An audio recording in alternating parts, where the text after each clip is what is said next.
এই কোরআন তো এমন এক গ্রন্থ, এটা তো এমন এক পুস্তক, এটা এমন এক কথা, এই কথাগুলার ওজন এর আজমত আমরা বরদাস্ত করতে পারবো না, আমরা পালন করতে পারবো না, আমরা মানতে পারবো না।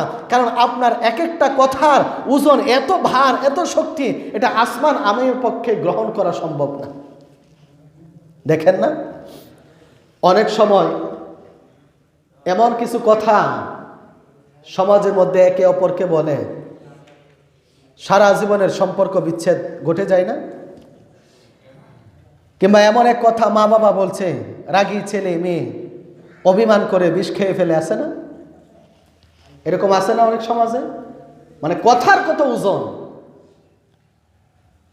মানুষের মুখের এক জবানে এক রাষ্ট্র ধ্বংস হয়ে যায়।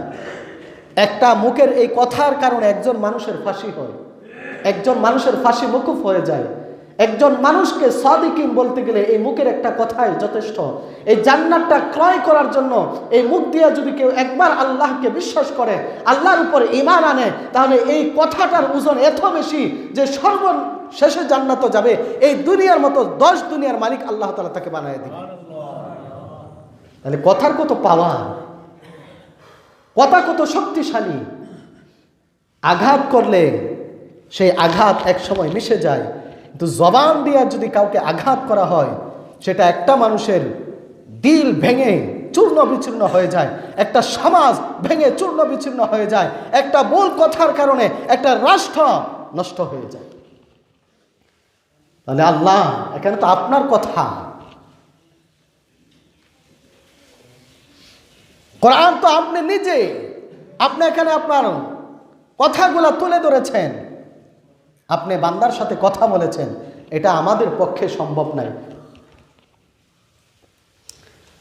আসমান গ্রহণ করে নাই, জমিনও গ্রহণ করে নাই, পাহাড়ও গ্রহণ করে নাই। রোহর জগতে মানুষ ডাক দিয়ে বলতেছে, আল্লাহ কেউ গ্রহণ করলো না, আমি মানুষ হিসাবে এই কোরআনকে গ্রহণ করলাম। আল্লাহ কয়, এটা কি আসমানে নিল না, জমিনে নিল না, পাহাড়ে নিল না, তুমি নিলা কেন? যা বান্দা, কেউ যেহেতু রাজি হয় নাই, তুই রাজি হয়ে গেছস, কোরআন আমি তোকে দিব ঠিক, ফি লাউহিম মাহফুজ, কিন্তু এটাকে সংরক্ষণ রাখবো আমি আল্লাহ তাআলা লৌহে মাহফুজে। সুবহানাল্লাহ বলেন। তবে বান্দা, তুমি এটাকে বরদাস্ত